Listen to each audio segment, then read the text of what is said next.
Hey guys, hope you're doing well. Today we've just had a couple of morning lectures on the reproductive system and sex hormones, and half of it's gone over my head because we started at 9 and it's been a long morning, and for some reason my skin has decided to start breaking out all of a sudden, don't know why.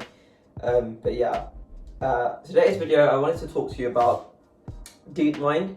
So something we get told like really early on in medical school is that a lot of what we learn is probably going to be outdated, in the next 5 years or so, because continually there are new discoveries. We learn new things about how the different systems and mechanisms of the body works. But in any case, there was this one really interesting thing that happened late last year, so late 2020.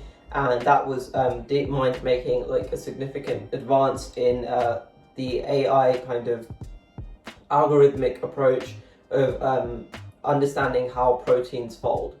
So hopefully you remember from A-level biology, because it's really drilled into us, that protein structure and function are kind of really interrelated. Like structure is very important to the function of proteins. And if you remember from A-levels, if you're doing A-levels right now, you need to know like the primary structure, which is a sequence of amino acids, the secondary structure even, which I think is like either it kind of coils up into an alpha helix or a beta pleated sheet, the tertiary structure, which I can't 100% remember now, and the quaternary structures, when like loads of different chains combine together and you might get the addition of other groups and stuff. And all of that, is basically what one protein can look like. And there's different levels, so not all proteins are very complicated, so not all will have a quaternary structure. But coming back to the main point, so the structure is really key to function. And we actually, I didn't realize this, but we don't actually have a really good in-depth understanding of all proteins. So I think we have a good amount. Like there are some proteins which we understand really well. So for example, hemoglobin. When we study sickle cell disease, we look at the exact structure of hemoglobin and what sickle cell hemoglobin looks like, because there's a mutation in like one codon and there's like a little bulge and it causes the HBS to polymerize, right? So that's an example of like knowing the structure really helps you to understand like the function of the protein. But in any case, Deepmind have made an AI algorithm which basically has looked at all the proteins that we know the structures of, so the 3D structure of, and it's analyzed the amino acid sequence, and now it can sort of predict based on a new amino acid sequence what the protein will look like in 3D. And to actually determine 3D protein structure is quite hard.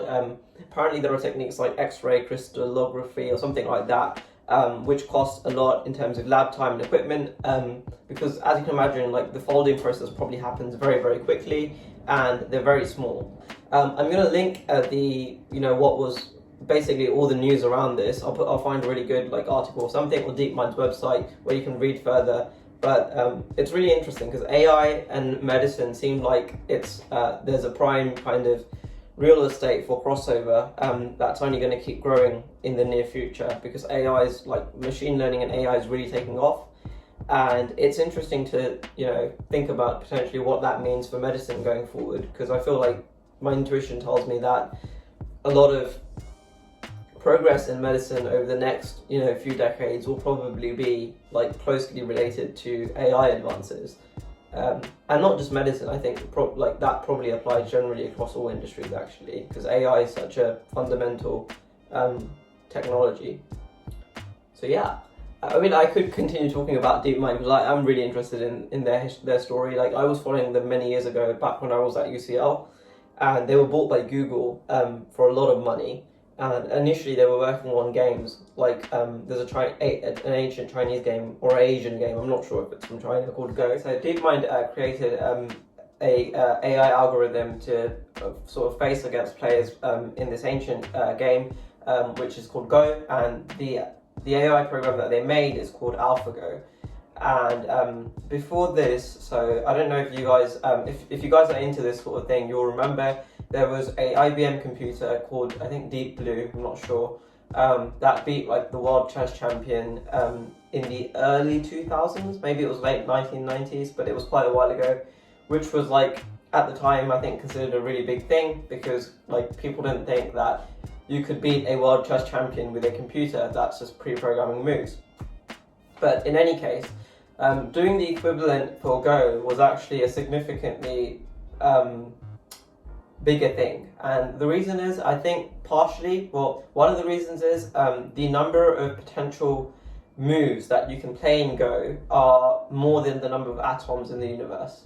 So there's no current AI algorithm, and I think the founder of Deepmind was saying that I don't think it's even possible to have an AI algorithm that could pre-program and compute every single possibility of move in advance. So you can't have that advantage. Whereas I think in chess, it's more possible to do that. But don't quote me because I'm not 100% sure. So that's one thing. And the second thing was that Go is a game that relies heavily on intuition. So if you're just hearing this and it doesn't really make sense, just if you go and just watch a game of Go, go on YouTube and just type in, Go, or just, find some information about Go, you'll get it immediately, because it's a game where you can't think about every move in advance, basically. You just can't. Every move means that the next move, there's like 1,000 different possibilities. So it's just impossible to, I won't sort of go down that route any further.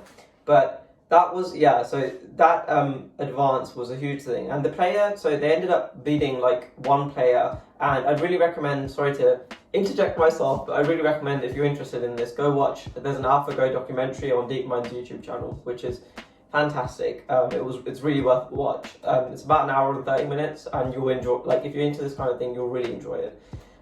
So basically they create this algorithm, and they beat like the world Go champion, a guy called Lee Sedol. And to give you context, like people rated him as the equivalent of a Roger Federer in the Go community. So this is like a once in a generation player, and it's a game that requires a lot of creativity and intuition. So it's not something you can pre-program. And they beat him in 5 games. They beat him 4-1, I think. So pretty comprehensive. And the really interesting thing is, like, one of the games where the algorithm won, the guy that was playing opposite, so Lee Sedol, said that he felt like one of the moves that the algorithm made was not a computational move, it was a creative move. So it showed signs of creativity, because I don't think a move like that had been seen previously in that game, which is kind of intriguing and kind of frightening at the same time. But anyway, so Deepmind is a really, really interesting company. The founder, whose name is Damis, I've watched quite a few of people interviewing him, bringing him on podcasts, and he talks about like how he wants to solve intelligence and put it into an AI, so basically form a generally intelligent AI, and there's different unlocks to that. So creativity is one of those, because people associate creativity with humans, and we don't think traditionally that computers can be creative. And the really interesting thing is, like, the Deepmind founder, so Damis, was saying like many years ago, back in 2013, 2014, that whilst they're working on these games, the end goal for them is to make breakthroughs in scientific phenomena, paradigms, I don't know. And this is an example of one really, really big breakthrough, because this whole thing was called the protein folding problem, right? And it's been a central problem of biology for over 50 years. So scientists have been working on this for a very long time to try and understand how proteins fold and what the 3D structure of the proteins will be. And this company, Deepmind, obviously has made a significant advancement in a number of years, because they're not using people, they're using the people are the ones that are creating the AIs, but it's the AI that's doing the big work, right? So that's today's video. So there'll be links in the description, comments box, and if you're interested, I would recommend that you watch the AlphaGo documentary, because it's really interesting. That's all. Thank you for watching. Take care, guys. Bye.